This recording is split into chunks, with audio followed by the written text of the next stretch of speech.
All right, what is going on, everybody? Welcome back to our Serious Angler podcast. Tonight, obviously, is Monday Night Live, brought to you by the good folks over at Queen Tackle. As always, I'm your host, Bailey Eichbrett, and with me is my co-host and the captain, Mr. Andy Full. What's up? Dude, as of right now, we are currently waiting on Mr. Adam Deakin. Unfortunately, Adam Bartuzik cannot join us tonight. He is out somewhere in the North Country fishing, and we are both extremely jealous. But we have a cool show tonight. Charles Blood's already in the comments telling us to get our shit together. What up, Charles? So we did, obviously, last Monday Night Live, we did the Lake Champlain preview show. And obviously, back-to-back weeks up in the north for the Elite Series, we are doing the St. Lawrence preview show tonight just because it made sense to – well, it was only a night that we could really do it where it made sense. And obviously, it was a lot of fun last Monday, so why not keep the streak going? Yeah, dude. Kyle Schmidt. Speaking of Kyle, I think he's won like his last two Tuesday night tournaments or Wednesday night derbies, so good on you, buddy. That's awesome. Yeah, Kyle, congrats, dude. Well, we are Andy and I got some stuff to go over before Adam joins us here. Let me shoot him a text to just join in. Let's see. We're going to recap Lake Champlain and then obviously preview the St. Lawrence River. But one thing I want to tell the folks, if you guys are tuning in right now, we still have going on for this week until Thursday. We have the Ice Hole Power and Amped Outdoors battery box and 12 amp lithium battery giveaway going on right now. So you guys can head over to our Instagram page and enter that way. Simple, easy way to do it. You just got to follow the Ice Hole Power page, amp page, and our page, and you get entered to win a pretty freaking awesome battery box. So I use the living crap out of that thing. So either way, attest to that. He has it on the boat every time we film when we're fishing, so it lasts all day. It's mint. Well, dude, so the one I have is the 30 amp, and I've had that running since I was down in Texas. I haven't charged it since, and literally we've been out for multiple days on end. 10-hour days. So either way, let's see who's joining in here. We got Kyle Pillar joining in. What's up, dude? Paul, what's your Probably just Bailey. I know. No, I hope not me, because then he's got very low standards. Don't have Instagram. Any other way to? If you have Facebook, you can go and enter that way. But either way, we appreciate it nonetheless. We appreciate you trying to join in, Brad. Let's see. We got a bunch of people joining in right now. We're still waiting on Deacon, but one thing I want to talk about was I had a tournament this past weekend. I flew home. I flew out to Wisconsin on Tuesday, flew back on the afternoon Friday, and then literally just had no time, barely got ready in time to get like a few hours of sleep, and then fished my tournament on Saturday. And me being the stubborn, smallmouth advocate, went after smallmouth for way too long, and it burned me pretty bad. But it's all good. It was all in the name of fun. I was pretty relaxed that day. No practice. It was one of those things where I kind of learned, and you guys will kind of hear it in the video that I put it out in a few weeks. I was like, I kind of acknowledged the fact that I do a lot better with preparation, which I'm sure many do. Like, there's some guys that can go out and just fish without any practice and do pretty well.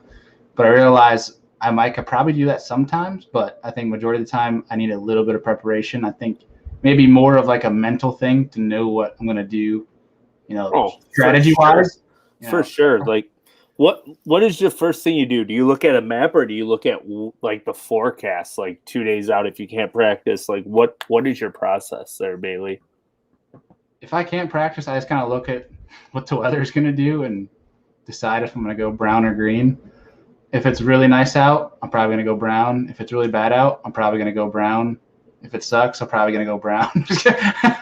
I don't know. You know me. I just like to go after the brown fish. But no, it's one of the things where I realized late that I should have gone after green, because like the first milfoil patch I found, I cracked 4 out of it. And I was like, yeah, I made a big mistake. Oops. Yeah. So like, whatever. But either way, sure. Yeah. It sounds like Deacon's going to be a little bit, but he said he's going to join here soon. He's actually he's on the phone with a work client. So obviously we're not going to try and pull him away from work. But, dude, Lake Champlain, Second year in a row, absolutely bonkers. It was what, top 6 was within a pound. Yeah, on Bass Track going in the last 40 minutes, and then Schmidt caught that one that helped him pull away. So congrats to Brian Schmidt, a previous guest on our show. So that's pretty sweet that we got him on here. And now he's an Elite Series champion. We all know me and Bailey were pulling very heavily for a guy who finished 6th, which was freaking awesome, but just wild. Dude, Destin was going on a roll there. I thought he had it when he caught that one giant off the dock and you watched it blow up under that dock. I really thought that that was it.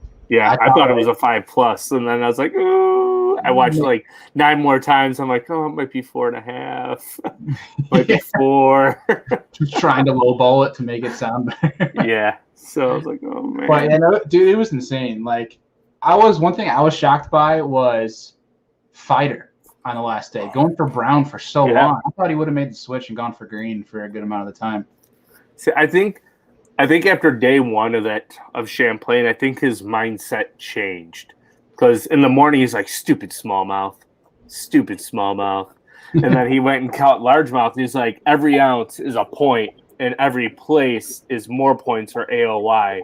So I think he shifted his focus from winning the tournament to just winning AOY at that point. As much of the blue trophy everybody wants, but once you get an AOY trophy, it kind of sets in, now you're a legend.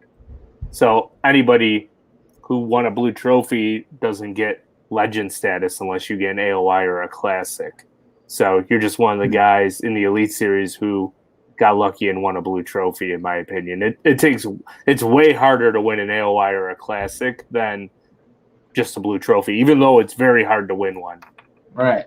It took Palnick all these years to win an Open. So this is very true. Now it was interesting, and how he caught him too was kind of cool. He was fishing sailboats and buoys with a hair jig. He was in 15, 20 foot of water, and he was just slow rolling a hair jig, blasting them. Yeah, it was kind of interesting. We got Hello Bass joining in here. Now we got Adam Deakin joining here soon, but he's coming back late from work, so he'll be on in a few, hopefully.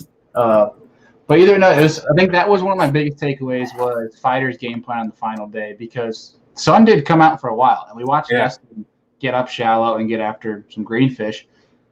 Fighter didn't make that switch to green until literally 45 minutes before they had to come in. Yeah, and then he cracked one that was almost 4 pounds, instantly. Yeah, went to the milfoil that was right along it. It looked like a pier. Yeah, I think he was right outside Plattsburgh, actually, right by the launch. Yeah. Yeah, Bass Pack's talking about what Keith Combs did with topwater. That was pretty awesome. There's nothing better than a spook bite, besides maybe a frog bite on the Mississippi. Yeah. He had a lot of coverage in the final day, but the bite he was on, and for what live coverage can do, I was watching it on FS1 and also on Bassmaster.com. I really thought that they should have capitalized more on his bite with live coverage than they did. Not that he didn't get bad coverage, because he had great coverage, but his bite to if you want to put it on FS1 to entice people into who aren't into fishing to see something pretty cool and kind of try to get into it. I mean, I feel like his bite was by far the easiest to kind of be holy shit, that's pretty cool. Watching one after another, and they're all giant smallmouth eating a spook. There's nothing better. Yeah, it wasn't a small spook either. No. He wasn't a junior. He was throwing a saltwater super spook, man. Yeah, it was the oh my gosh, what's the color? It had that chartreuse belly, but it's chartreuse ice or something. I don't know the exact color.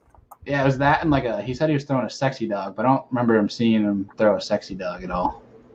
But either way, I saw him throwing that big giant spook. It was pretty sick.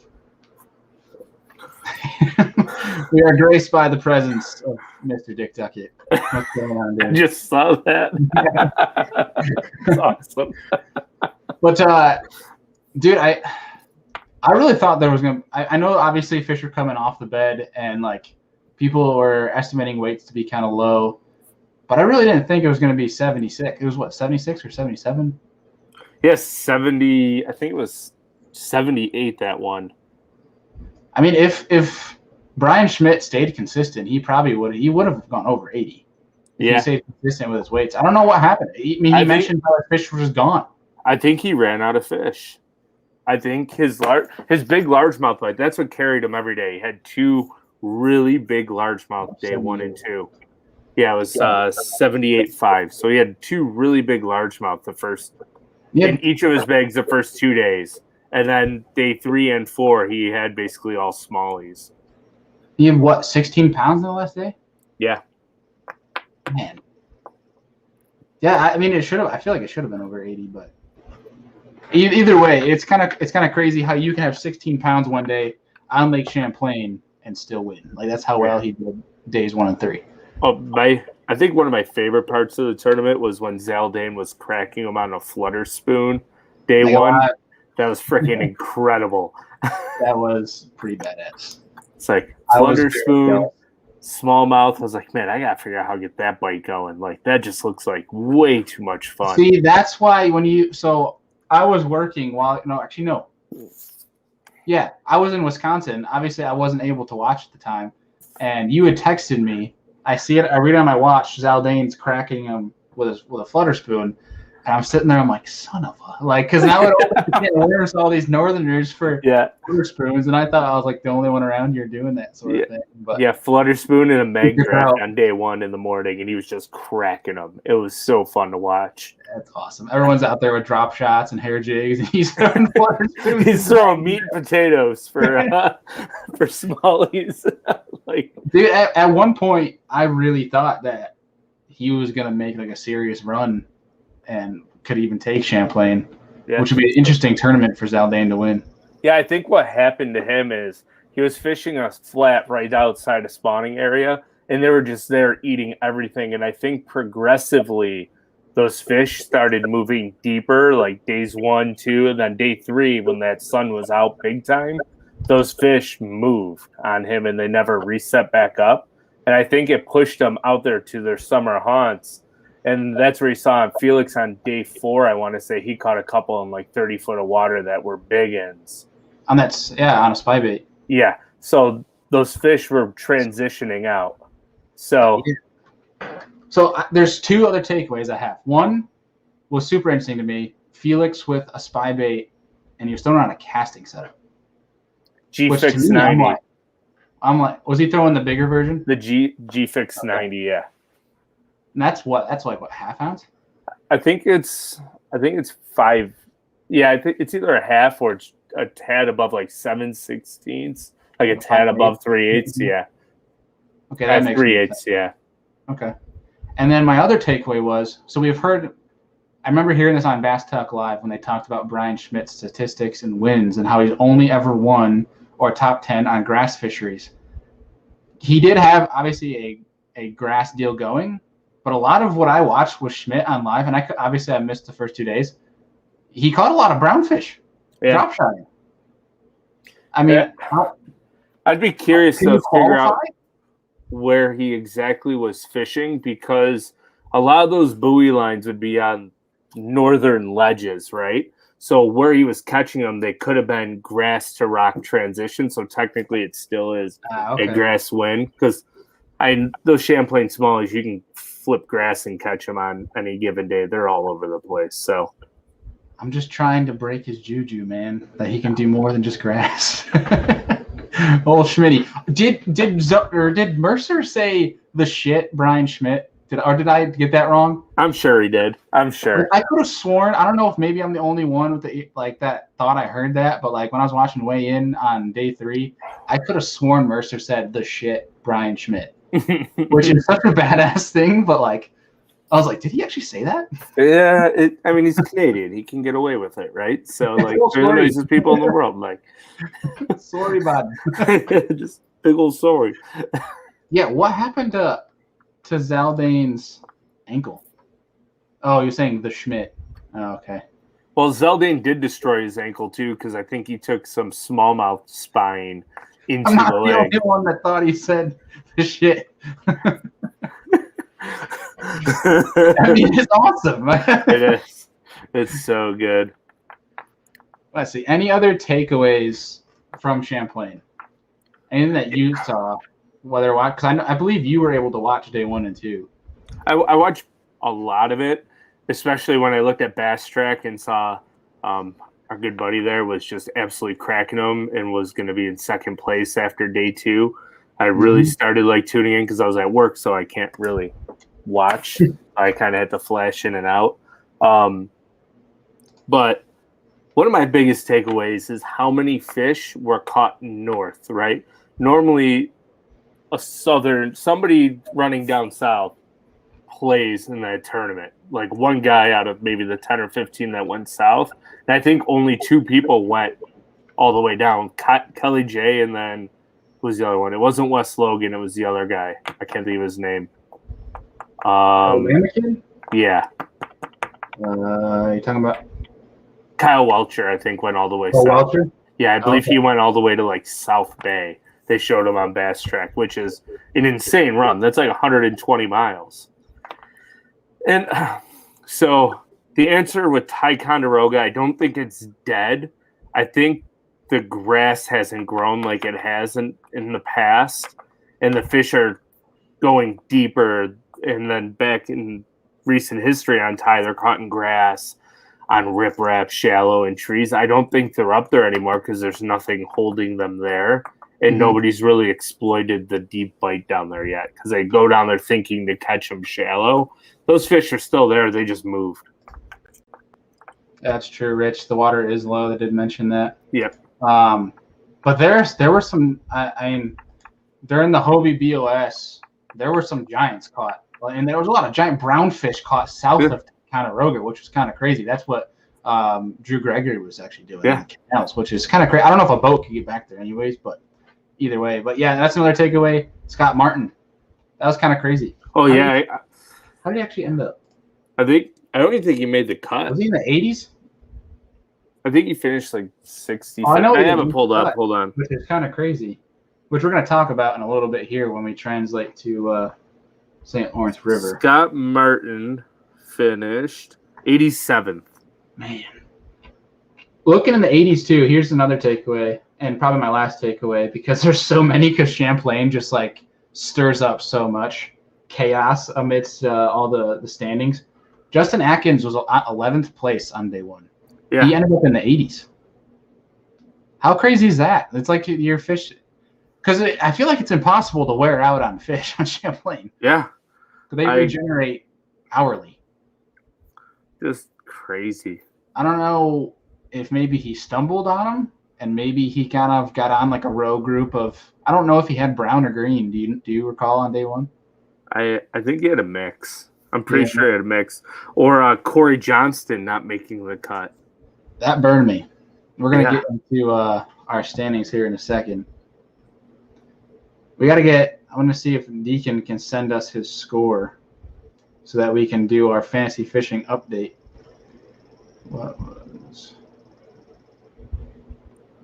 All right, but I think what we'll do is we will break into our scores. Yeah, Brandon Polinick as well. Didn't have a great event. Tim, do we have the hair jig fever yet? Yes, always have the hair jig fever. I think I might start trying to tie some. I used to tie them for steelhead all the time. I don't think it'll be that hard. Oh, Champlain was nuts. But and to his thoughts on that, Champlain kind of stepping forward here. St. Lawrence is in a really weird spot. The weather is supposed to be funny coming up. I know it's going to blow really hard on day 2. So anybody that's going to the lake might not running from Waddington because it's hell. And I think there's going to be a lot of fish in that weird like 5 to 15 foot transition zone. But with Canada closed, it's going to fish really small. I really have a feeling it's going to fish very small. So we will see. Let's see. I pulled the 10-day forecast here.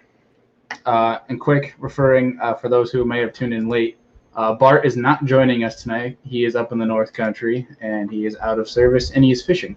So, no, he's not going to be joining us tonight. But the 10-day weather forecast here, obviously it's New York, and for those who don't know New York, it'll change 8 times. If it says it's 75, sunny, and 2-mile-an-hour winds, it probably means it's going to blow 30 out of the south and have thunderstorms all day. So Thursday says 83 degrees, partly cloudy, southwest at 8. So that'll get rocking a little bit, but it's still manageable, especially for 2 guys footers at the mouth. Yeah, so like 2 footers. Johnston see that and they get excited. They lick their lips. Friday, same deal, 83, a chance of scattered thunderstorms, southwest at 11, which I'm sure there's gusts for even more than that. Oh, I'm sure that's going to blow 20, 25. That's 4 to 5 footers easily on Ontario. Yeah, that's a really good win for the river, though. That's a really good win for the river. It's a great drift. Yeah. That's a great drift win. And then we have Saturday, 77 showers, west-southwest 7, and then Sunday, 81, chance of scattered thunderstorms, and north-northwest at 6. So Sunday will be a great day to be out on the lake.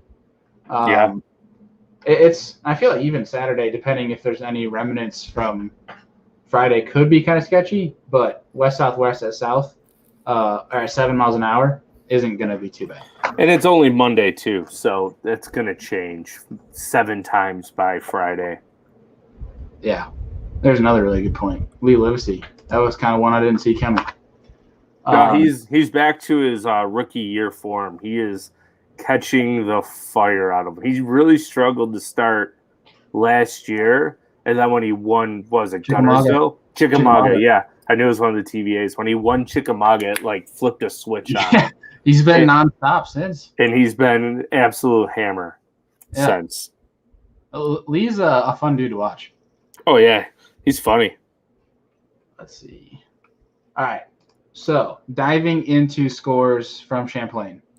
Deakin just texted me his score, and I will start it off to get it out of the way for him, for his sake. He had 823 points. Ooh. Which I think is our lowest score of the season. Which makes me feel a lot better about myself. I'm sorry, Deakin. Ouch. Champlain was cruel to a lot of people. So it's Ow. That one hurts. So I feel for him. Deakin definitely, and he said he's going to join here in a second, said he obviously was last. And then, let's see, I'm pulling up Bart Tuzik's scores that he sent me. Bart is actually in 3rd. And we actually, I think this might be our best event collectively as a group. Bart got in 3rd with 1,094 points. He had Seth Fighter, who got 4th. He had Austin Felix, who got 5th. Schlapper was in 61st, which was actually kind of a shocker. I know Bart mentioned that to me, and that was kind of a shocker myself. Then Paul Mueller screwed him over too, with 71, going from 30th to 71st. And then Garrett Paquette did well as well, 15th to 20th, and then back down to 16th. Dude, I mean, really fast. I love watching Paul Mueller fish because I like to see his gears turn. You know, watching him at Neely Henry was pretty cool. Probably one of your most tech-savvy anglers on the Elite Series, the way he utilizes his electronics. This was really shocking to see him. Yeah, obviously he was in 30th, so he didn't do too bad on day 1, but seeing him drop and completely lose his fish, it was interesting. So last year, I think he did decent at Champlain, but when they were there 2 or 3 years ago, he bombed, like 80th. So I think Champlain is Mueller's nemesis if they're not deep. If they go there too early, he seems to struggle. That's what he said. He said, hopefully come back next year, but a month from now. Yeah. That's interesting. What's up, buddy? Hey, man. Mr. Adam Deakin. What's going on, guys? Dude, I feel for you with that horrible bomb of a tournament. Dude, that was bad. That was almost like one of your performances. I'm just kidding. I mean, I think we've all had one of those, except for Bart. It's like Bart is consistent over a grand, so you got to bring your B+ game to have a shot every week. It's okay. Andy's the only one with a possible shot, maybe. We got to look at the scores here. But I came in 3rd. I came in 3rd with, oh gosh, actually, what did I have? I'm hoping for the upset. So for Champlain, I had 1,122 points. Corey Johnston ended up in 48th. Hunter Shryock ended up in 60th. I was very shocked by Hunter's performance. Granted, he was consistent, 17-15, but we all know 17-15 does not get you anywhere on Champlain. I had Brian Schmidt, who was obviously the winner. And then Greg DePalma ended up in 39th. And then Destin DeMarion ended up in 6th. So I had 1,122. Yeah, because the bar. Right, I was like, Dick Duckett here has a very valid point. This is there. Yeah. Dude. Next year, I am not taking the route of 10% or less, or the low percentages. That's just not going to be a strategy because I think this year it does not work. No. So I'm gonna throw out a good excuse for my bomb, which everyone has excuses, I guess, but no. We're fishermen, right? We break one off. Oh, broke one off. Yeah, exactly. So, I listened to the show that you guys had that I couldn't make, and I was sitting there and I was like, Bart is on freaking such a high with Fighter and Felix, and it's like, oh, the Minnesota guys, this and that, and it's like, even in our group chat, right? He's like texting us every time they're catching one or something like that. And I was just thinking to myself, they're way too overbid right now. It's like, right, the market's too freaking high, and so I was like, there's no way that they're gonna win it. I didn't think that Fighter was gonna win like he thought and all this kind of stuff, but I was thinking, there's too much pressure, they're going to bomb. But a bomb for them is still a really, really good finish. And so that was where I went wrong. Is that I was like, they're going to bomb. But a bomb is still you're still going to be in the top 20. Yeah. I think what's ridiculous is Fighter's resume on Champlain. And it'll be a damn shame if he never wins one on Champlain. Oh, yeah. It's what, 2 second places, now a fourth. And I think he had something, 2017, 18? He was 18 was his second, I believe. Was it? Was that his second thing? Okay. Yeah, that's when Aaron Martins came from 17th with almost a 26-pound bag or something dumb. Is that when the llama established itself? I'm pretty sure. When the llama came about. All right, Andrew, tell the folks before we move on to St. Lawrence River, what did you have for your score? I had 11. Hold on, it's loading here because I changed my screen. I had 1167. So I had the cake. Fighter, Felix, Hartman, who came in 70-30, was really my only bomb, who I really thought was going to have a good tournament. Greg DePalma, who came in 39th, and then my good buddy Dustin, who came in 6th. So got 3. I got 4, 5, 6 like Bailey did, and then virtually it just came down to our C and D group guys. Did you take Felix Bailey or no?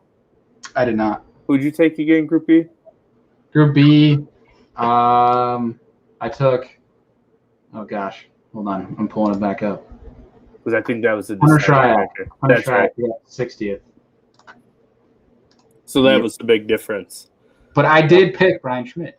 I felt very genius for that. That helped. My shining moment of the year, one and only. Heck yeah, dude. So, updated standings here. I'm trying to tally everything up before our last event of the season. Yeah, so Bart has officially clinched it. Come on, I was just about to text him and shit talking. It's not done yet, bud. He doesn't know. I know. So, Andrew, you right now you're at 22 points, and basically if you were to win, it would be +1, making it 23. If Bart were to get last, it'd be +4. He'd end up at 21. So there's no chance for anybody to catch Bart. So official standings, Bart is still leading and obviously won and clinched the championship with 17. He's at 17 points now, obviously pending St. Lawrence River for final score. Andy, you are in second with 22. Deakin, you are in third with 25. And I'm going to catch your ass because I'm at 26. So pressure's on for last place. Second place is, listen, I'm fighting for second now. He basically would have to win, and I would have to bomb for him to catch me, right? Is what happens, or would we tie? Because I'm 3 ahead? You're 2 ahead or 3? You are 3 ahead. So basically, Deacon would have to get first, and Andrew, you got to get last for you guys to tie. Okay. So I can live with that. I'd fairly tie with Deacon. I'd give Andrew. So don't get last, Andrew, and you'll be second place. Sounds good. It's not the difference is that we're not there isn't a 100 person field. There's 4 of us, so a 4th place finish. Yeah, is last. Oh, just big old kick right in. You know what? This is very true. Oh man. All right. So moving on to the St. Lawrence River. Anyone want to start us off, kick us off with initial predictions, being that it's out of Waddington this year? It will not break 100 pounds. I don't even think it's going to come close. Okay. Here's why. There was a biggerish tournament there last weekend, and they could go to the lake, and the biggest bag caught was 26, and then weights fell off quite quickly after that. Okay. So I don't foresee it. They're in that post-spawn funk. We just watched them get crushed off of beds. Yes, smallies get fat quickly, but those are probably ones that spawned a month and a half ago. There's a ton out there that are 18, 19, 20 inches that are 4 pounds. I think we're going to see a ton of 20-pound bags. And it's going to be another tournament quite like Champlain. The leaders are all going to have 80, like we're going to call it 78 to 82 pounds going into the last day. Okay. Deegan, anything to add on that? Listen, you guys are the North experts. I did listen to BTL's post game thing this morning, and Mercer was talking about the legitimate chance of there being really, really big bags. But I'm with Andrew. My thought process, I went kind of down in weight from almost breaking the century mark last year, I think. Yeah. You got 98 last year? Just crazy. So I kind of went in between 2019 and 2020's weight. But anyways, I do think the weather is going to be a really big factor. There's supposed to be, I guess, some pretty nasty storms or some wind, at least in somewhat. So I think that could limit things. And we've seen kind of with tournaments in general over the last, say, 3 years, organizations step in and try and be more careful. Mindful. Yeah, there you go. So I could see even a day getting canceled or limit guys, that kind of a thing. So that's something that could definitely happen too. So here's my take on that. If we're going to talk about weights, I'm going to throw my weight out there. Might as well just do it now while we're talking about it. One, I'm doing this just because I want to will it to happen, because I love to see it happen.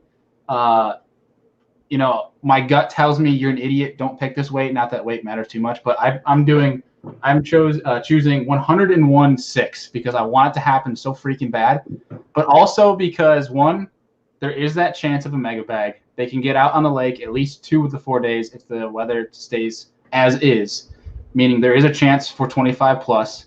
But also 2, you look at the 2 days that are bad it's a southwest wind, meaning that if a guy, say a Corey Johnson, who's notorious for following giant shallow creatures with a hair jig, that means he can get behind fox and grenadier, which means he can still access those shallow fish.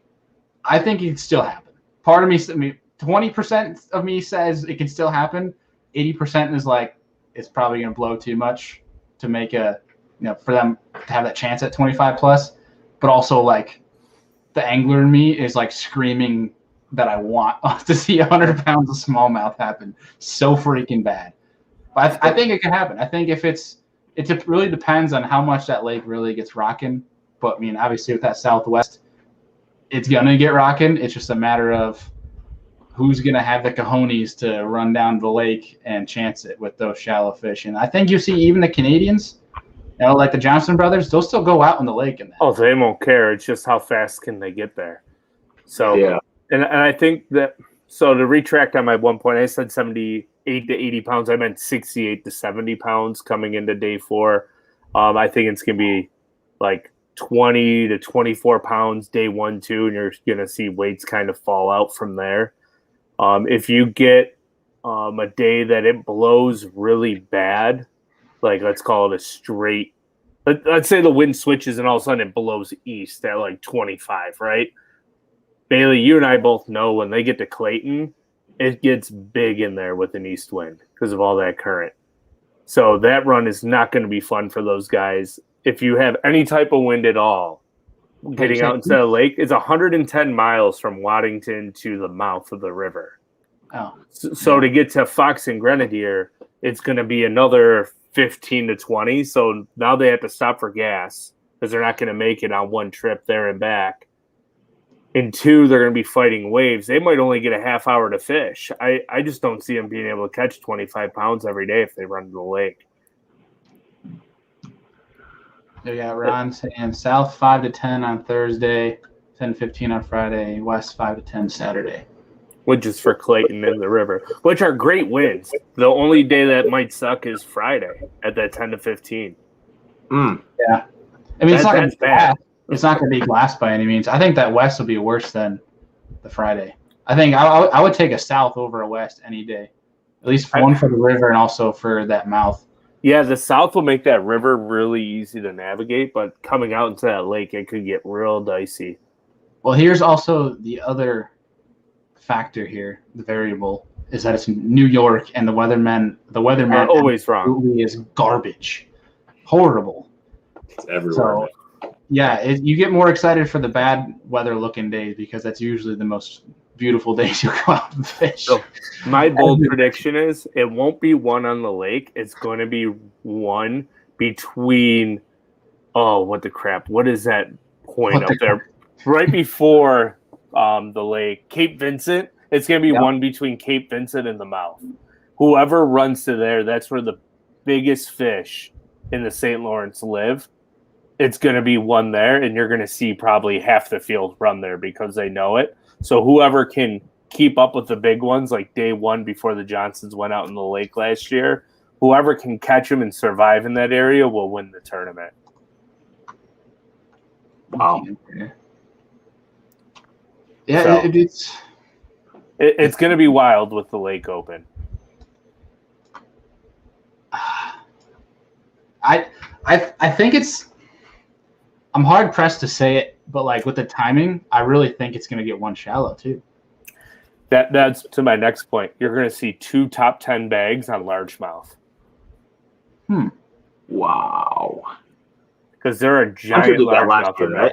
I do know. Mosley did it last year. He had 1 smallmouth in the 4 days. That's right. I do know. And he caught it on chatterbait.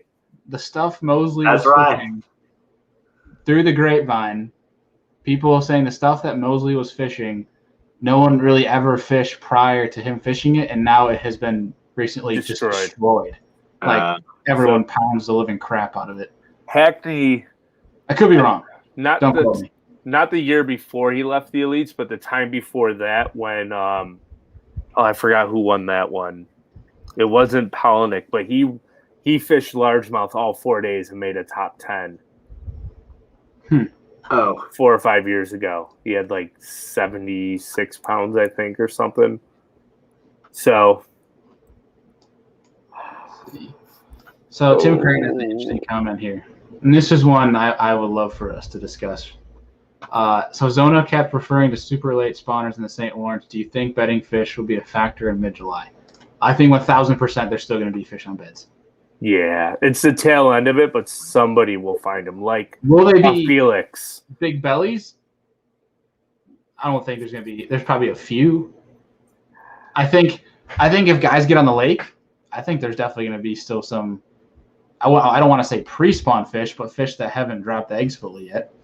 So my buddy was there 4th of July weekend last weekend, and there were still fish on beds. And I think he caught 24 to 26 pounds the 3 days. He said he was there off bedding fish last weekend, but he said it was fizzing out. So in the deeper parts of the river, it could be completely different near Waddington if people find them in beds. I just don't know how many there will be. I mean, Andrew, too, like you being an Erie guide, you know full well how deep those fish can spawn. Oh, absolutely. Like, people think smallmouth spawn in 5 to 10 foot. On the river, they spawn up to 30 foot. That river is so clear in spots. Like the one that, referring to MLF here, that Wheeler caught on that one island, if you're watching live, that fish was pretty deep that he caught on that baitcaster, the big one that he boat flipped on the final day or the day before the final day. That fish was all of 20 to 25 foot of water. Mm-hmm. So see the comment? As of Sunday, they're still on beds. So now, what's interesting too, I watched Wheeler's video that he posted on YouTube of St. Lawrence. There's actually it's total sidebar. This is not even like any factor in the tournament. But it was really cool watching him fish deep spawners that were like in 7-8 foot of grass. Yeah. Like you just see the outcrop, and it was actually kind of cool. Like I've never actually fished for them on St. Lawrence when they're on beds, and I've never fished for smallies in that grass like that on beds. So I thought that was kind of cool. I'll have to check that out. Yeah, no, it was pretty sweet. Like I don't know how he did it, but like he somehow got footage of like in the flogger looking down into the grass. It was kind of cool. Yeah, it's definitely check it out. Surprised Wheeler's rod didn't break. I think he broke like 3 of them. They made a point on live, and I was like, that probably can't be very good for ducky rods. Bad sponsor plug. Yeah. All right. Any other takeaway or any other predictions for the St. Lawrence River? Not anything bold. I think it's going to be really fun to watch. Yeah. Always is. Oh, yeah. 1,000%. Okay, here, last prediction before we get into our picks. Will there be a day that gets canceled? No. Not based on seeing that guy's last forecast. Okay. I don't. Cause it would take a lot for them to cancel it out of Waddington. That means Waddington would have to have a small craft warning for them to start having insurance issues. And the river gets actually pretty narrow down there. And I think when they do post small craft advisories, it's usually for the mouth of the St. Lawrence. Hardly ever does the river get one. You need like a 40-mile-an-hour, almost gale force winds. So kind of referring to like more just the lake, how Erie, if there's a craft warning, you can still go on the Niagara type of deal? Correct. Type deal. Okay. Yeah. That makes sense. So I think they'll fish all 4 days. If that west wind on Sunday changes it all and goes like 10 to 20, those guys are going to have some issues with that current. Because it's going to be on average 1.5 to 2. It's going to be 4 to 4.5. Like, is there anywhere near? Yeah, but if that wind stays what it is, especially a straight west, and then you also have guys that might have areas, spots around the American Narrows. For those who don't know, the American Narrows, like literally around Clayton, the river is wide as heck. American Narrows slims down to like it's like an eighth of a mile wide. Yeah, it's tiny. It almost feels like it's like maybe a football field wide. It doesn't feel wide at all. It's like does it get wide after, like really wide right after that? It widens out. So like there's an area there, Lake of the Isles, that kind of is like an inland lake on Wesley Island. And after that it gets wide, and then towards Waddington it kind of funnels down. And then up towards Messina it kind of widens out again with a bunch of islands. Yeah. That's when it gets really cool. When it's all the little islands and stuff you see on live they talk about with the castles and crap. Yeah.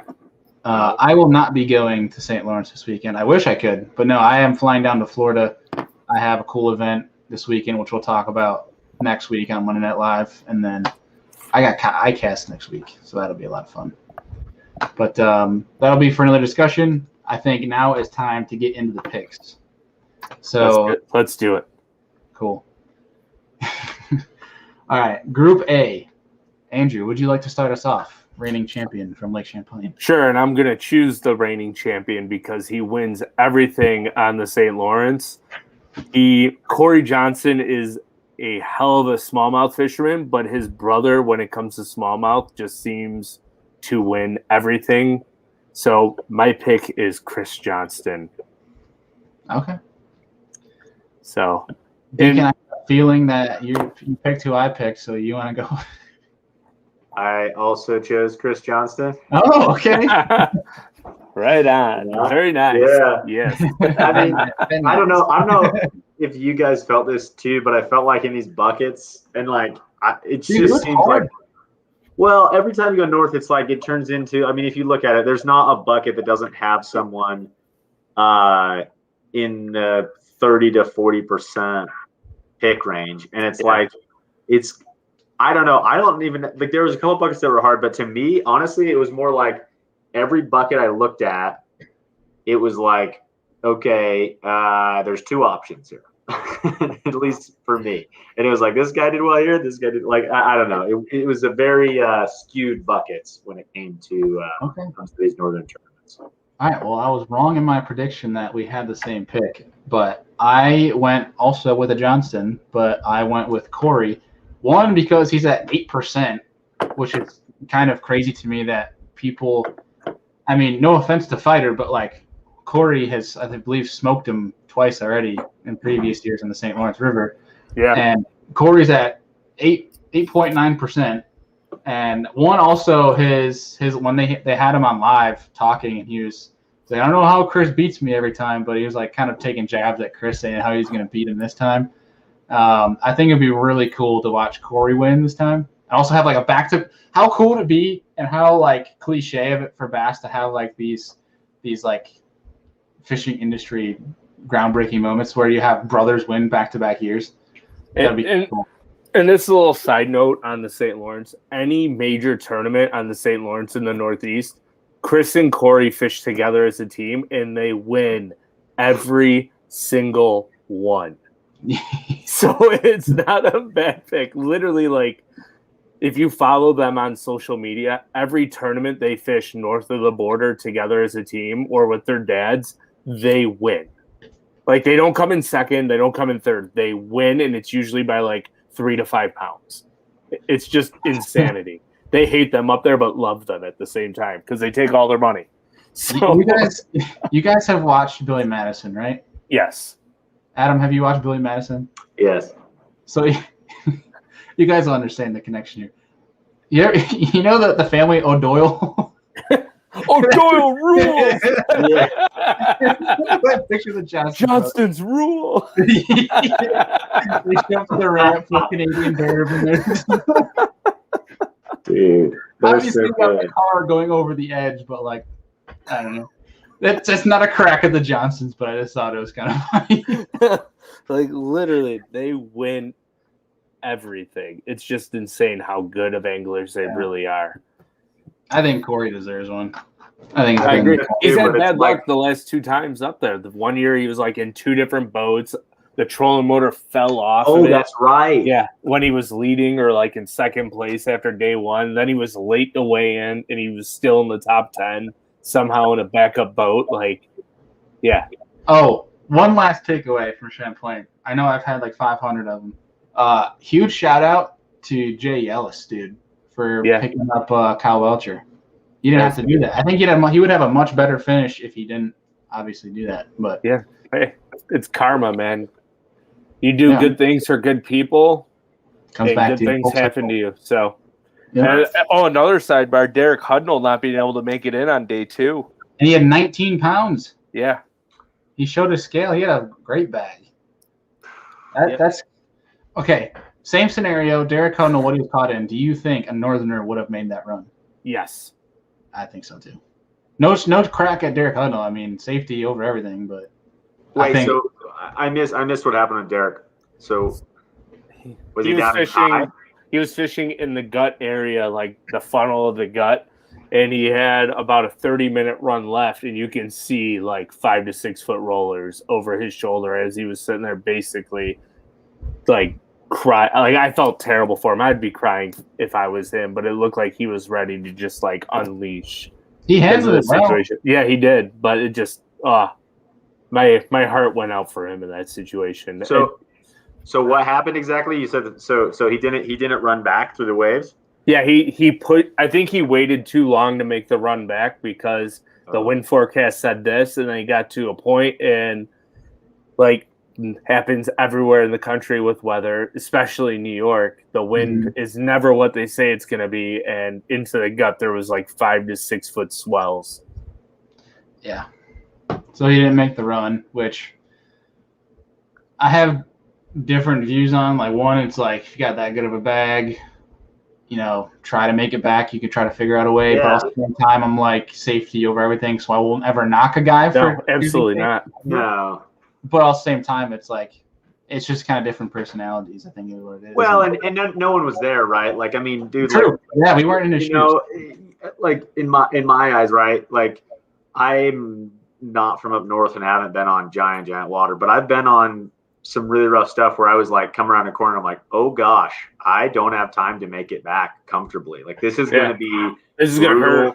and it's not gonna be good on the boat. This isn't gonna be fun. I'm gonna be replacing batteries because they're gonna be everywhere, but like I'm gonna make it. Like, you know, but also saying that, like, if you're in that position, it's a lot harder to be like, oh well, I would have gone. I'm tough. Oh yeah. You can never put yourself in someone else's shoes. No. So even if you've done it 100 times, you don't. This is very true. And he's from Louisiana, right? He doesn't see that water like that. No. Mm-hmm. No, I'll never judge a man for choosing safety. It sucks in his case, but live today to fight tomorrow. Yeah, so. Yeah. I mean, there's so many horror stories of Champlain eating boats. So I don't blame you one bit. If he pushes it there, yeah, he could have cracked his hull and not been able to fish at the St. Lawrence, or he'd be using someone else's stuff. Risk management. Yep. I think he was alone that day too. He was. He had no marshal, so it could have been even worse. Yep. Yeah. Yeah. But so I'll take a tangent here, and I'm going to say kudos to him to making the right call, safety over money. So good for him. Like that, it takes a braver person to do that than to run through it. Oh, yeah. Definitely. All right, back to St. Lawrence. What the fuck tuning in for? What's Bart's pick?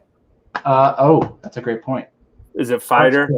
Probably. I swear, if it's fighter, it's fighter.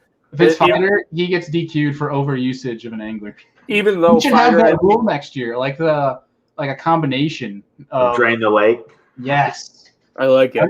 You can only use a certain angler like 2 times or something, or 2 or 3 times. I don't know. We'll figure it out. That'd be cool. So, fighter, I feel like he has a decent history there, but he's never made a top 10. I don't believe. Last year, I think he finished 17th or 27th. So Bartuzik also picked Corey Johnston. So Bartuzik and I are the same. All right, so we've got the Johnstons versus the Johnstons. Yes. Yeah. Corey Johnston's rule. All right. Group B. Who do you guys got? Adam, pick it up. All right, so for B, for me and in Group B, it came down to 2 anglers. A lot based on kind of finishes, which I think I need to kind of move away from that. In some aspects, it's done really well for me looking at like past finishes, especially these places the elites always go to. But you also gotta fish the guy or pick the guys that are fishing really strong, that kind of a thing. It came down to probably, I think, the top percentage guy. So it was either Gussie for me or Chris Zaldane. I don't know. I thought Chris Zaldane he was fishing really confident, really strong at Champlain. And so I really think he's done well there the last 2 times they were there. And I want to see him win a tournament so bad. It'd be really cool to see him win one. So I went with Zaldane. Good pick. So he sucked at Champ. I mentioned earlier in the show how it's going to circle back. I went with kind of an abnormal pick here because I have nothing to lose because there's no chance of me doing any sort of damage in our group. So I went with a guy who is probably pretty pissed off about how he finished at Champlain, and he doesn't get enough credit for how good of an angler he is. I'm going Scott Martin. 2.5% in the group because he's obviously trumped by the monsters of Jeff Gustafson, Taku, and then Brock Moses in that group as well. I think a lot of people overlooking Scott Martin, who has a lot of experience up there. Maybe not in an official tournament, but he has a lot of experience up there. Group B was a tough bucket. Group B is loaded. Yeah, so like Brandon Lester's had good tournaments there. Shane LaHue 2 years ago when Chris Johnston was on the final day and lost to Micah Frazier. Shane LaHue made that top 10, if I remember correctly. Chris Zaldane, Pipkins, who's actually a really good smallmouth fisherman. He's won an open on Lake Erie in St. Clair. Brandon Card, who always seems to show up when nobody expects him to. Gussie, I went Taku.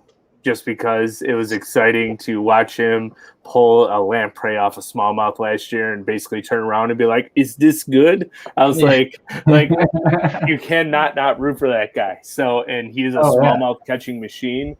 And at 12%, it's a no-brainer to pick Taku in Group B with all the great anglers that are in there. So it was a tough one.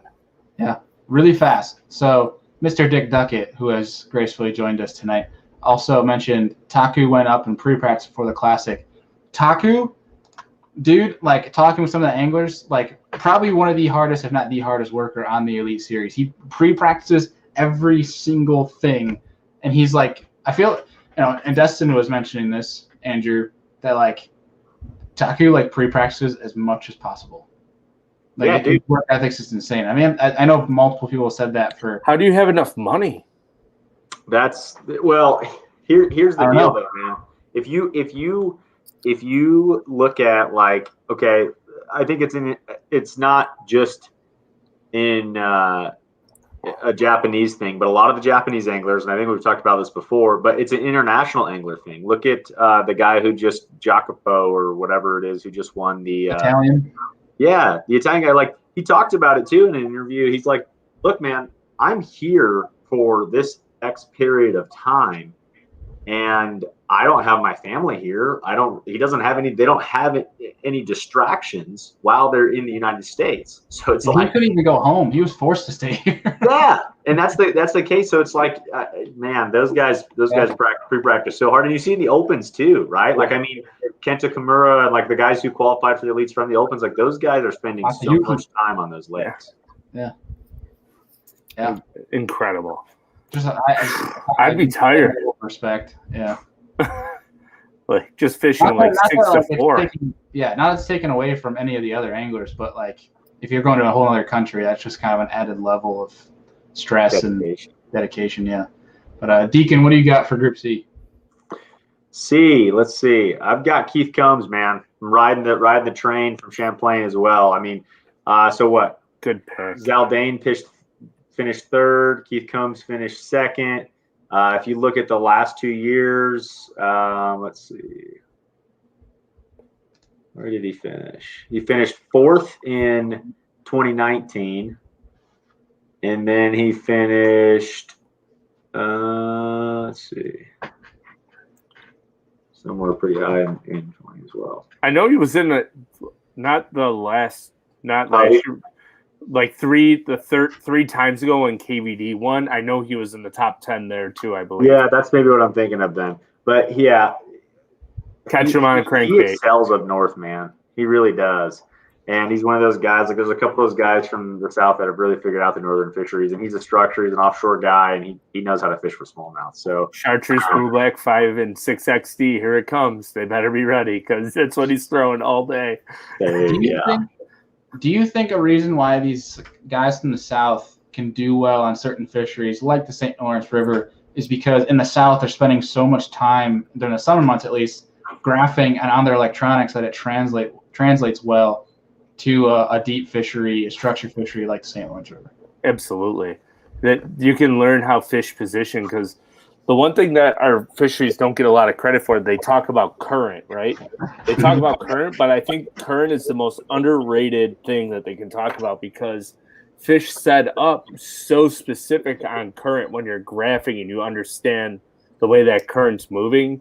You could have fish on a rock pile, and if you set up your boat 10 feet off that rock pile wrong and you make the wrong cast, you're not going to get bit.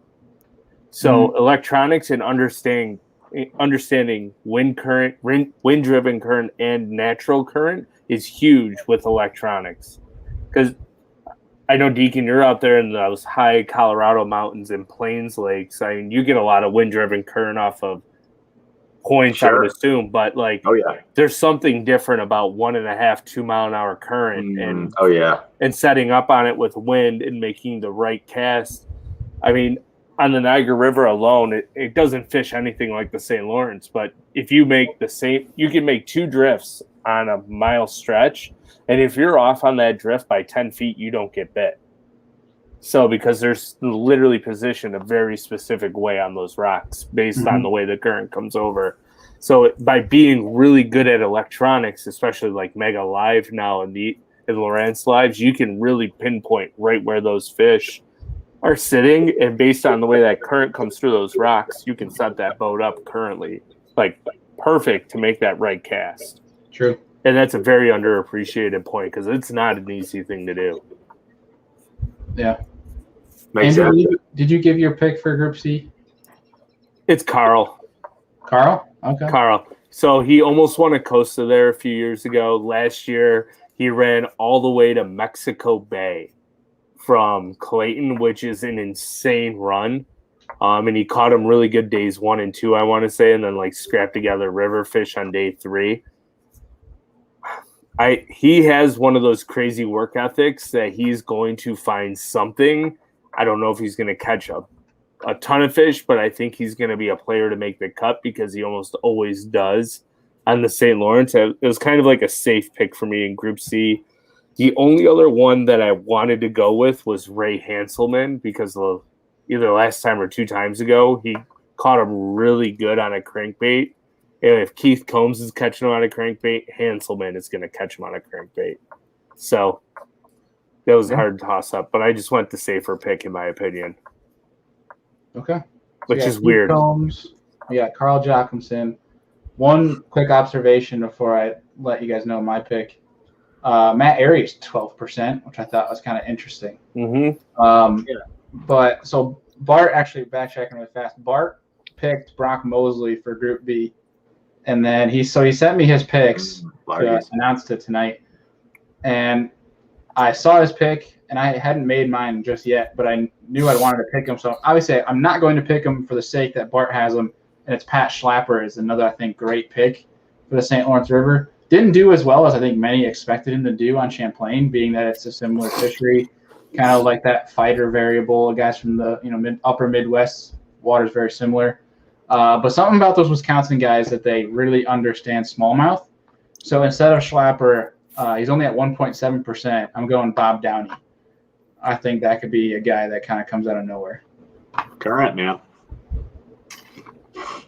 100% current. So moving on to Group D. This one was actually kind of tough, but I think there's a pick. There's one pick that's like super obvious that so many people looked over. I think so too. I'm kind of curious now if Adam and I have the same pick. Well, I don't know. Maybe not. Adam, we tried this last time. I don't think it's going to work, Bailey. I'm going to say we'll probably fire away. Let's hear it. All right. I went with Micah Frazier, last year's champion. 2 years ago. What is Frazier at? 2 years ago. 13.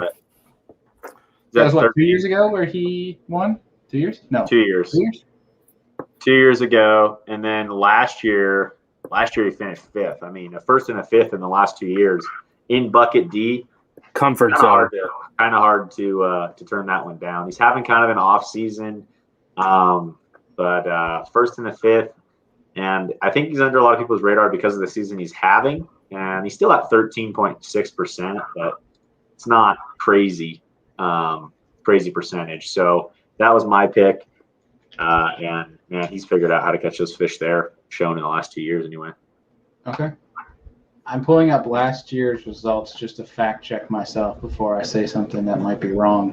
So in saying that, Andrew, you go tell your pick before I tell everybody my pick. So Group D was kind of a pain group, like I said. Just like Deakin said for me, there's a lot of really strong people that you could have chosen that have had past success, like Greg DePalma, who has spent a lot of time there. Yeah. Clifford Perch, I think, makes the cut every time they go there, except for last year. I think he caught him really big on day 1 and then kind of fell out day 2.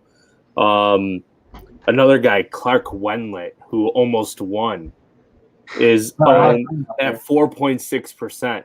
Like Jason Williamson, I think, always catches him there. He's at 0.1%. Like Jake Whitaker always does decent there. But I have to go with Deakin. I went Micah Frazier as well in Group D just because of past success. And I chose my lineup before I knew that I was officially out of the chance for first place. So I kind of wanted to switch it up, but I'm going to stick to my guns here and, swing. Yeah, might as well. We've got pretty similar teams. Yeah. Andy. I agree. I like the way you think, Deakin. I like the way you think too, but I need you to mess up. Bad, we can't have similar teams. We could also both have 800s. So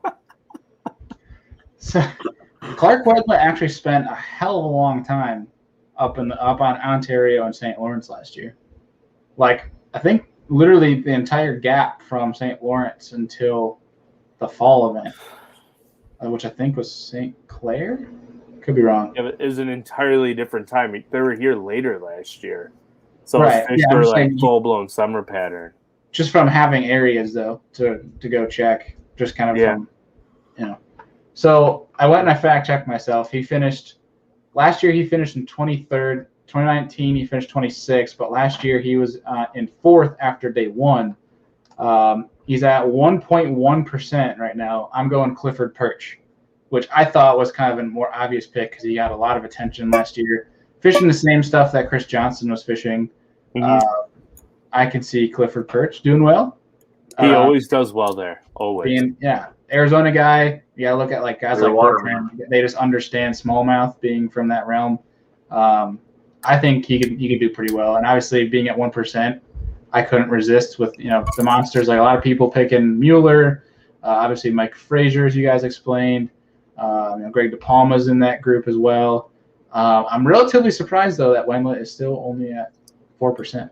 But either way, Clifford Perch. So, Group E, which I think... Wait, what was Bart's pick in D? Oh, yeah, great point. Great point. Let's see. Bart went with the monster. He went with Paul Mueller. After he caught almost a state record last year, it's kind of hard not to go with Paul Mueller. Yeah, that was so cool. Yeah. All right. So Group E, I'm very intrigued to see what Deakin has here. Andy and I are going one off of because it just makes sense for where it's at.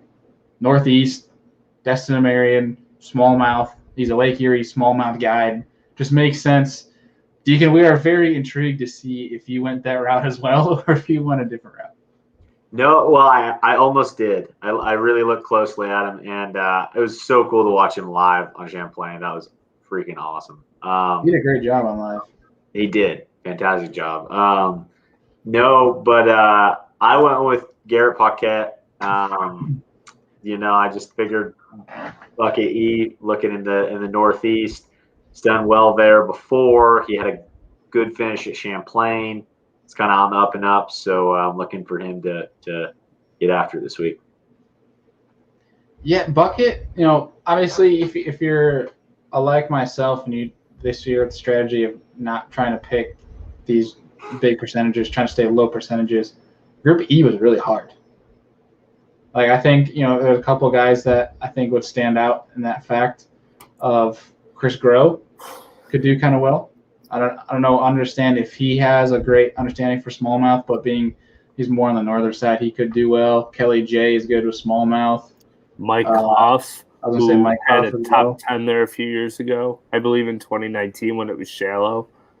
Either way, Group E was very hard. But any other takeaways from the St. Lawrence River? We obviously talked about our weight, but any other things that we think could happen? What was Bart's pick in E? Yeah. Oh, Bart went with Bernie Schultz. Ooh, that's a really good pick, actually. Yeah, he was good there.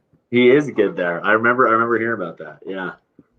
See, I have last year. I don't think he did good last year, but the year before he had a top 10. See, I can tell you in a second.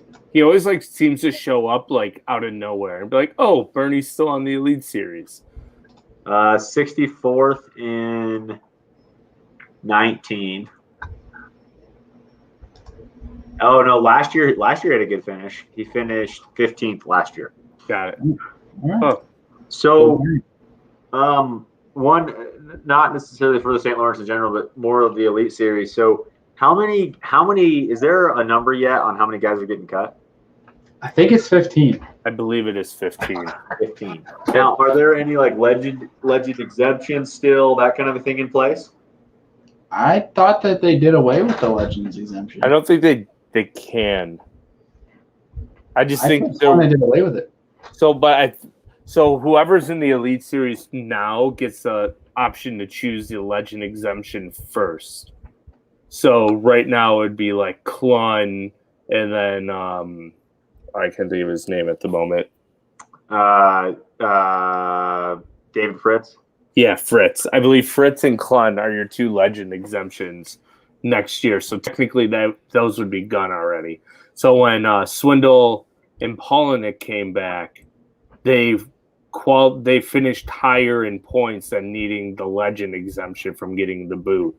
So that's why there was 2 Legend exemptions available. Wait. So you're saying every year for 2022 Elite Series, there's 2 Legend exemptions. There's always 2 Legend exemptions available. So I always thought it had nothing to do with a number of Legend exemptions. It was just like, hey, if you've had an AOI, hey, if you've done this, we can. At least that was because of the split. But maybe so you're saying if there's 2 every year, you're probably looking at those 2 taking up. So those guys are staying. So then you look 15 down from there. Mm-hmm. Okay. I'm pretty sure that's the way it works. Pretty sure. Don't quote me on that. But I'm pretty sure that's the way it works.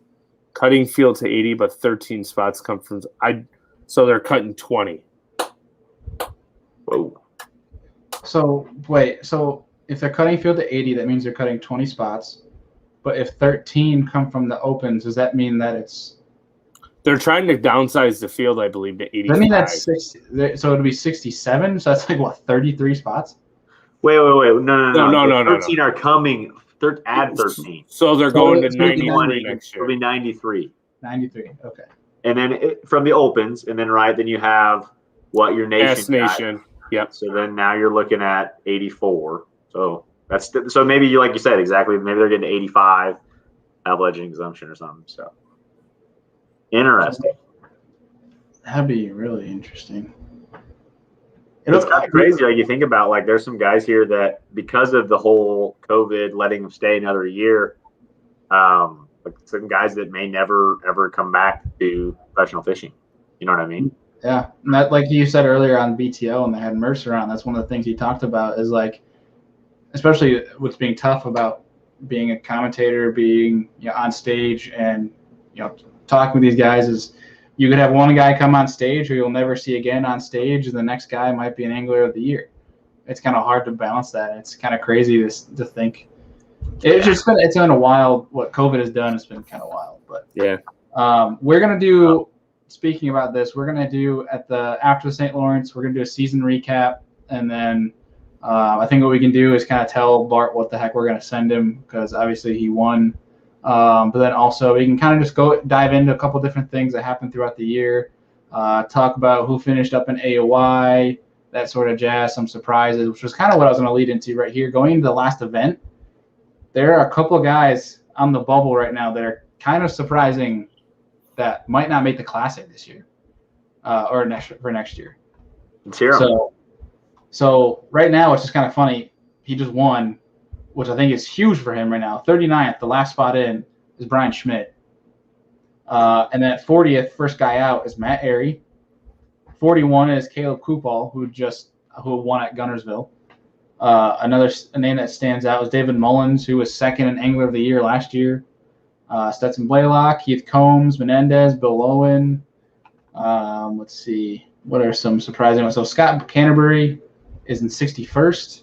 Clifford Jake Bird, 67. Clark Wendlet, former AOI. It's kind of crazy. Like there's a lot of big names that are Combs second year in a row. Who's? Keith Combs. Keith Combs, yeah. There's some guys in the bubble too. Like if they have a bad event. Zeldane could fall out of the Classic. He's only 3 points in. Anyone above 30, I mean, which is kind of surprising that Taquerito's in 30th. I feel like he had a much better year than that. But Scott Martin's just riding his high from last year's Gussie, yeah. It's going to make things really interesting. I think AOI is completely on lock unless Fighter gets last place and Walters wins. I don't know if that's even the realm of possibilities, but crazier things I think have happened. So I think where it gets real, I'm gonna go bold here and say David Mullins and Stetson Blaylock miss the Classic because right now they have to finish 30 places higher than Brian Schmidt to make it. Right, so Brian Schmidt's gonna have to finish like 60th, and Blaylock will have to finish in the top 30 just to jump him in points. Which it could happen, but statistically wise, based on the way they fish up north, probably not. Chris Zaldane will probably be fine. Steve Kennedy last year had a great tournament, but you never know. He might miss the Classic, and he's almost won the last couple, I feel like. So it's just crazy. Yeah. I love Brian. I really like the guy. But when you talk about his statistics, right, doing well on grass fisheries, I really don't think it's a huge feat for somebody to beat Brian Schmidt by over 30 places. For like, take a Stetson Blaylock, who I think has done well in St. Lawrence River. For him to beat Brian Schmidt by over 30 places, I don't think Brian Schmidt is well versed in a current. I don't know how he is in the St. Lawrence River. Obviously, with his streak, that we talk about with grass fisheries, unless he's the outlier that catches all green and does well, which is entirely a possibility depending on how the grass is right now. I don't know. It's just going to be a super interesting event to watch, as is every year, and how it's going to shake up. He's still like he's very, very, very, very strong on grass fisheries, and like you said, his stats outside of that. But he's still a well-rounded angler. Yeah, without a doubt. I wouldn't completely count him out. I'm just not going to say it's a huge, He finished 10th on Oneida in 19 in an Open. Let's see. I guess that'd be. There you go. That'd be yeah, and then get this. I didn't notice this would have been a good stat to look at with all the guys that did choose him in fantasy. He won an Open there. He won an Open on Champlain in 16. Who did? Brian Schmidt. Oh yeah. Yeah, you're right, Bailey. Looking at his stats, dude, you're dead on. It'll make for a very interesting event. Not saying I want to see Schmidt not make the Classic. That's not what I'm saying. Yeah, I'm with you. I have no vendetta or qualms with any of these guys. I'm happy with any roster. I root for them all.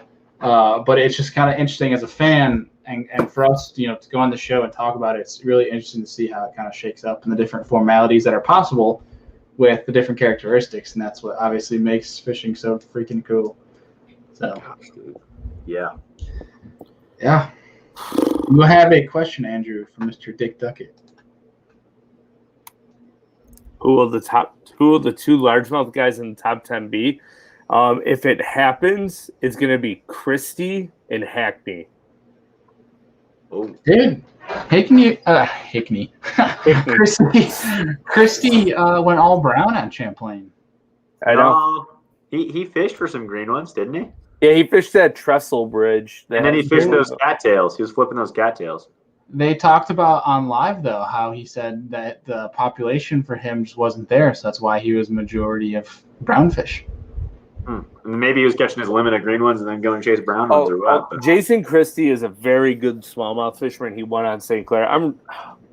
Yeah, with 20-pound tests and a tube. Yeah, that's freaking incredible. Ripping it out of sandgrass. Nobody else is doing that, and here he is cracking them on 20-pound tests in a tube. No, Hackney would definitely be one. Christie, I could see going largemouth. I just have a feeling more guys are going to go largemouth. I really don't know who the second one would be, just because there's such a good largemouth fishery there, and it's so underappreciated. Tyler Rivette. I got one. Caleb Sumrall. He's just had a really good tournament on Champlain. Good largemouth fisherman. That's a good pick too. He's rolling. Realistically, there's 20 different guys that can do that. Absolutely. And I think one of the places that it could go down is Lake of the Isles. Hunter Shryock, he did it a couple years ago. That's a great pick, Tim. Good. Hunter Shryock. Another reason why I'm so surprised that he finished 60th on Champlain is he's probably one of the best guys to finish with a mixed bag. Yeah.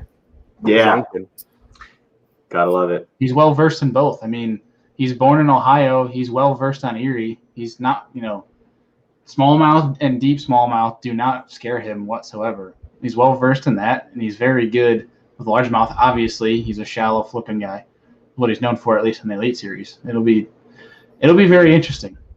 I hope. I really would like to see some. I mean, I guess the problem with any tournament, they don't really film the running in rough water all that much. But I'm really curious. I have never been an aluminum boat guy.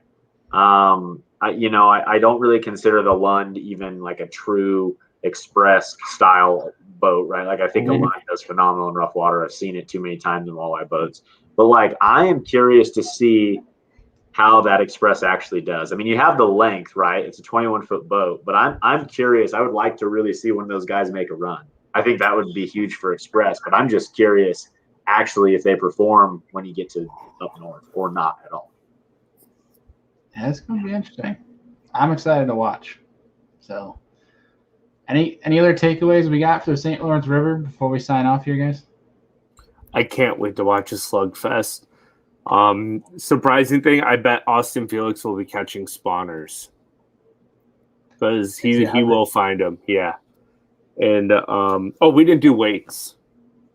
Oh, I did 101.6. Like I said, I just want 100 pounds. I don't think it's going to happen. I just want it so bad, so I'm just going to try to will it to happen. I love it. Deacon? I'm going quite a bit less. I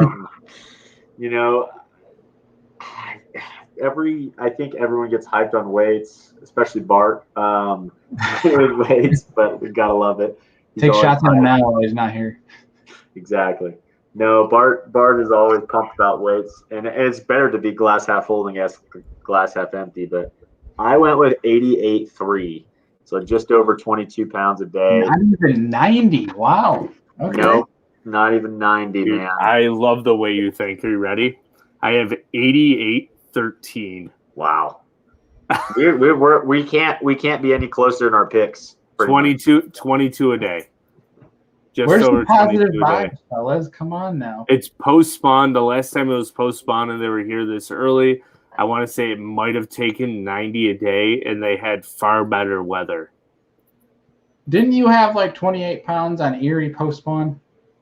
Yeah, and if I go out there now, I'm going to catch 6 happen. fish. It can happen, but it's a Well, very 4 days, specific Bailey. deal. 4 days. Hey, they're not going to get 100 pounds if we have this negative energy. No, I honestly it's going to be a slugfest. You're going to see a lot of fish caught. There's going to be a ton of 4 to 4.25 pound fish. Like everyone's going to be weighing 4 to 4.25 to 4.5 pound fish. It's going to be who separates themselves and has that 6 pounder 1 or 2 times. All right, hot take. Biggest fish is going to be a green one. Ooh, I like that idea. It very well could be. That'd be sweet. That'd be so cool. Poor Ron. So, yeah, and all those boats don't have a console either, so you can't even hide. Like, if you get one of those cold, crisp mornings up there that's like 52 degrees and you got to do 180 round trip. Oh, guys. My bones are shivering for you. Yeah. I'm sorry. Ron is a local hammer around here, and he mentioned earlier in the comments that he's going to be marshalling up there. And part of me, one, is extremely jealous because it's a magical place to even just be around. But two, well, I mean, for your sake, I hope you're not doing the 180-mile high-speed round trip as you explained on Friday when it's supposed to blow like crazy. Like for in a ballistic, it won't be a high-speed trip. It'll just be a lot of this. Yeah. No, they'll still be high speed, like low 60s, and just ripping it. Instead of 78, you'll be doing 60, just going like riding the bull. So, ooh, I like this one by team. When you got 2 guys doing the controls. A pick that I didn't. So we kind of mentioned it briefly that I kind of wish I could have picked, but he was in the same group as Scott Martin was Chad Pipkins. I wanted to pick him as well. I just kind of was leaning more towards Scott Martin. What do you guys gut picks? Let's hear them. Gosh, I had. If Bart was here, he would say I probably would have picked fighter. So we know that's his answer. You know what? Here's mine. No one has Gussie. I mean, True. That's kind of an obvious That's one. not a surprise, though. No, it's not a surprise. It's a surprise that no one chosen out of it. Yeah, I agree. I agree. mean, you're right. As far as here's actually mine. Another one of the Japanese guys, man, who just had a good finish at Champlain. Kenta Kimura, the guy qualified for the Opens last year. Yeah, good pick. Who? Kenta Kimura. Oh, He's the guy that qualified from the Opens last year, and he just had a good tournament in Champlain and spent some time up north. all right. Andy, wrap us up. I'm going with the guy who had some college experience there, and they sponsor the podcast over here, KJ Queen. Is going to be my surprise pick to have a top 15. Because that guy can just catch fish. He spent a lot of time up there. He vacationed for a few years. Yeah. So and he's 0.1% owned in Group A. And he's also leading Rookie of the Year. Yep. Like 20 some odd points. So that's a whole thing with the fantasy fishing that I think should be added or that we should do next year. We should have a side deal. So we have our, because we got to have a bunch of gambling here. I think we should do a side deal.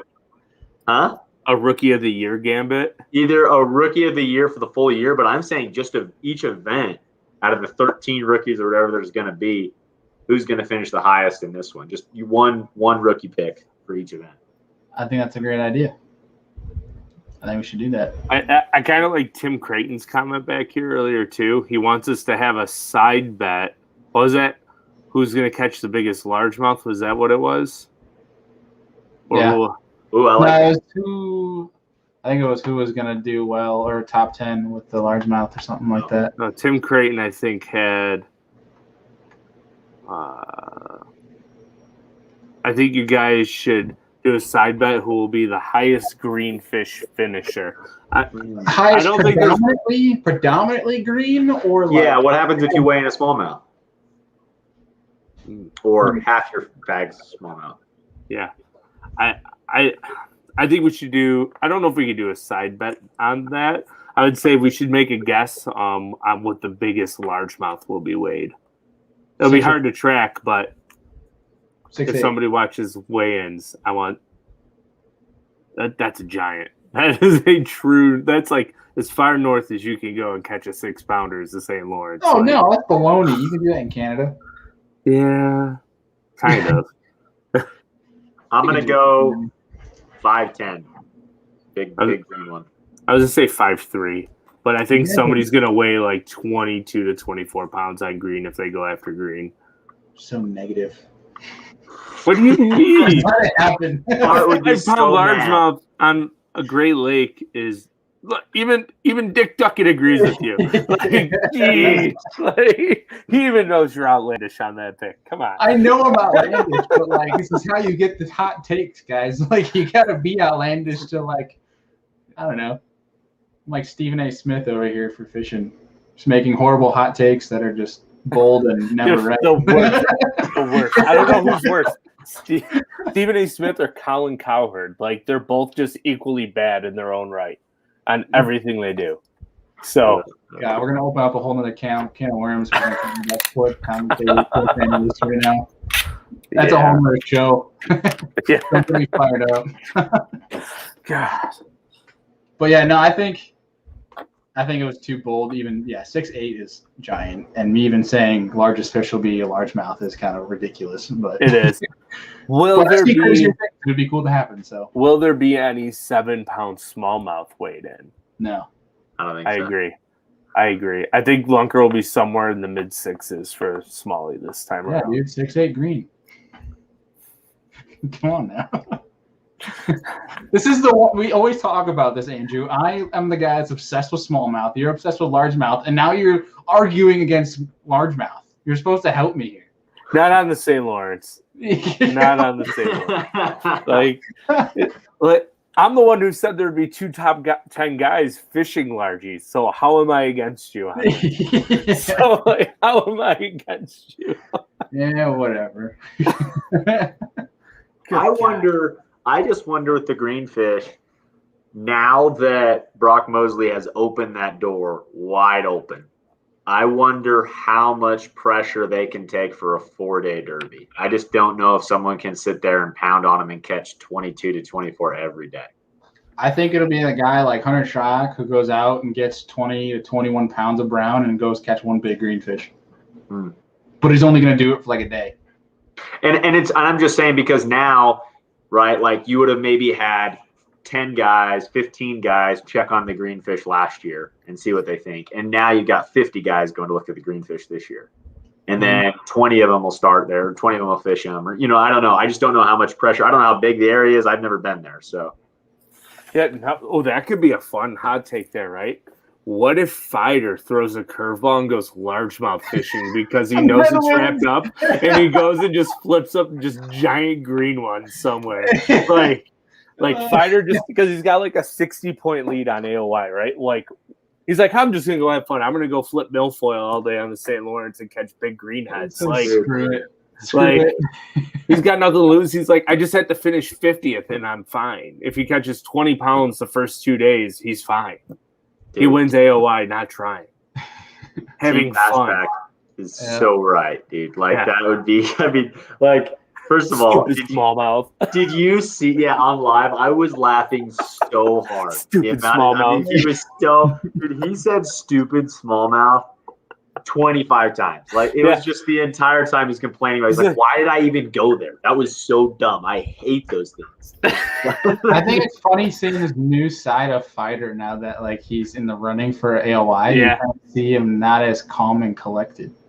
No. Oh, he was losing his mind. Those first days, man. I remember seeing it the first day on, I don't know if it was on Pickwick, if it was on the other. Neely Henry. Neely Henry. He was stressed. He's like, oh, there are fish here. Yeah, like. Yeah, he hugged his cameraman. Yeah. We got one. Oh, they do live here, bud. Yeah. It was like him at Cayuga when he caught that giant. He needs to win AOI just so he doesn't just be. I mean, because otherwise, I can't imagine the amount of freaking cigarettes he's ripping right now, dude. He's got to be just. I mean, I guess now not as much because he's pretty much locked up. But this season has had to have been terrible on his health. I mean, the amount of stress that man's going through. Dude, you know what I'm mad about? I'm mad that I'm in Florida for Sunday because like I want to go up there just for the freaking after party. I wonder if he's gonna announce the pregnancy of his 3rd child if he wins AOY.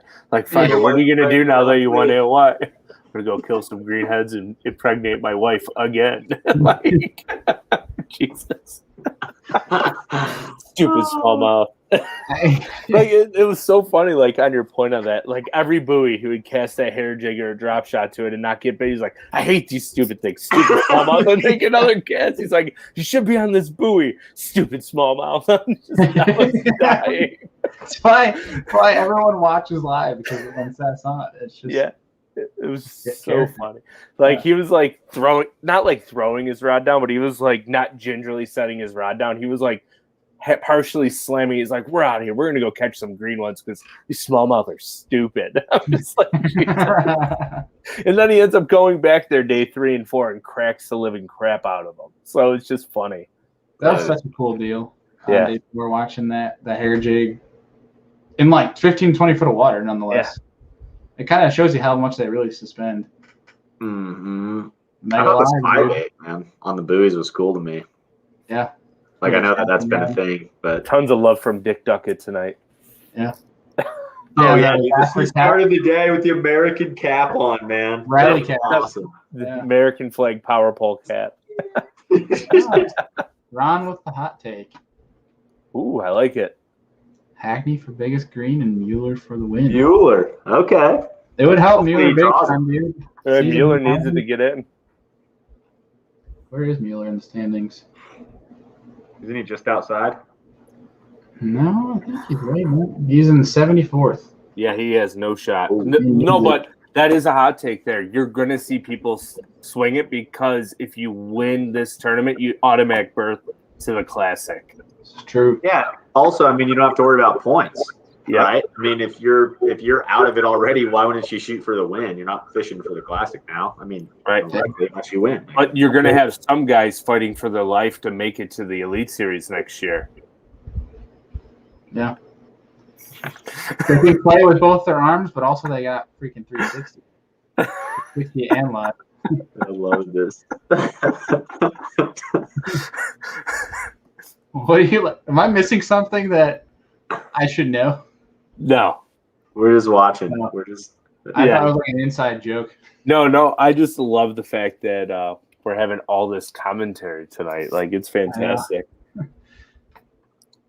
I vote next year, and I mean, we can leave this up to the fans in the chat. Should we do every preview live next year? I think so. Seems like people love it. So. It's fun. It is fun. I think we should do it. We should try to get Ronnie on for a couple of them. That'd be Ronnie would be cool for a recap show. Ronnie would be cool. Yeah. I know Mr. John King at Drunkwood is going to join us on the season recap, so we can get a few guys in. Oh, God. Yeah. Hey, John, as goofy as John is great dude. Very intelligent, and he pays very close attention. So yes. I respect the hell out of his opinion. As much as he's a goof and he's a fun time, he actually puts in some very. You might see some half-naked pictures of Matt Pangrack. And hey, it's worth it for his points. It is. As life scarring as that might be. Big second on that. This is groundbreaking. Celebrity experience. Who is Richard Dick Duckett? Who is he? That's funny. Oh, man. All right, boys, I think this is going to wrap it up. I think we are good for tonight. And for folks who are tuning in, Friday's show, we are looking at, it's not 100% yet, but Gene Gillian from Bassmaster will most likely be coming on the show for Friday. Obviously, we'll let you guys know if that gets confirmed, but it'd be pretty cool to kind of talk about, the conservation side of things and also bass behavioral, because he is a fisheries biologist. Really cool conversation topics there. So hopefully we can get that in place. Obviously, get that out for you guys. And other than that, I'm headed to Florida on Friday. And pretty much going to be there and not going to be home for 2 weeks or so. Because as soon as I get home next Friday, I get off my flight. I get home by like midnight, and I'm driving to Oneida with Destin for the Oneida Open. So nice. I'm not going to be home for a while. Deacon, you got anything lined up? I know you said you were probably coming to the North Country at some point. Yeah, dude, that's what I'm trying to figure out right now. I am not fishing. I was going to fish the Toyota Series on Champlain as a co. I've never spent anything up the north at all, but I'm not fishing it because with our local team series tournament that qualifies for the Bassmaster Team Series event at the end of the year, where what's his name won it? Jesse Wiggins' brother of the Classic birth through that. We're sitting in second in the points right now, and it's really close. And we've got a tournament this week there, or locally. So my partner and I are going to fish that, and I wanted to focus on that. So just that, and then I'm trying to figure out which. I mean, I'd like to at least fish one or two of those Northern Swing tournaments, whether it's an Open or a Toyota Series as a co. So that's what I'm looking at doing. I'll let you know though. I'd like to swing by, do something with you guys while I'm up there. Yeah, let us know, dude. Heck yeah, let us know. We'll be more than welcome. We're more than willing to get you out there. Accommodate and help. So yeah, I'm assuming. Thanks, guys. Well, I'm assuming Oneida's got to be booked out. Co-anglers, boaters completely full. I don't think on the co-angler side it's not. I wouldn't choose Oneida anyways. No.